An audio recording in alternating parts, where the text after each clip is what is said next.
আগামী ৪৮ ঘন্টার মধ্যে দেশের চলমান বন্যা পরিস্থিতির উন্নতি হবে বলে জানিয়েছে বন্যা পূর্বাভাস ও সতর্কীকরণ কেন্দ্র। শুক্রবার সকালে বন্যা পূর্বাভাস ও সতর্কীকরণ কেন্দ্রের নির্বাহী প্রকৌশলী সর্দার উদয় রায়হান সাংবাদিকদের এ তথ্য জানান।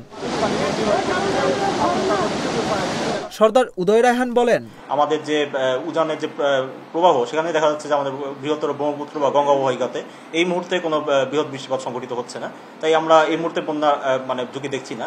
বন্যা পূর্বাভাস ও সতর্কীকরণ কেন্দ্রের নির্বাহী প্রকৌশলী বলেন, ৪৮ ঘন্টা পরে আমরা আমাদের যে বর্তমান বন্যা পরিস্থিতি আছে সেটা উন্নতির দিকে যাবে। ৪৮ ঘন্টার মধ্যেই উন্নতির দিকে যাবে। বৃষ্টি ও ভারত থেকে নেমে আসা পাহাড়ি ঢলের কারণে ভয়াবহ হয়ে উঠেছে দক্ষিণ পূর্বাঞ্চলের বন্যা পরিস্থিতি। ১০ জেলায় বন্যা কবলিত অন্তত ৪২ লাখ মানুষ। আকস্মিক বন্যায় ঘরবাড়ি রাস্তাঘাট তলিয়ে বিপাকে পড়েছেন তারা। অনেকেই ঘর থেকে কিছু বের করতে না পেরে খালি হাতে ছুটে এসেছেন আশ্রয় কেন্দ্রে। দুর্গত এলাকায় এখন দেখা দিয়েছে বিশুদ্ধ পানি ও খাবার সংকট। স্থানীয়রা বলছে স্মরণকালে এমন ভয়াবহ বন্যা দেখেননি তারা। দুর্গত এলাকাগুলোতে সশস্ত্র বাহিনীর সহযোগিতায় উদ্ধার ও ত্রাণ কার্যক্রম শুরু হয়েছে।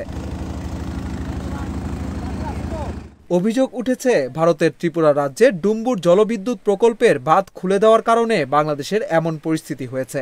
তবে ভারত সরকার বলছে বাংলাদেশের বন্যা গোমতী নদীর ওপর নির্মিত ডুম্বুর জলবিদ্যুৎ প্রকল্পের বাঁধ খুলে দেওয়ার কারণে হয়নি।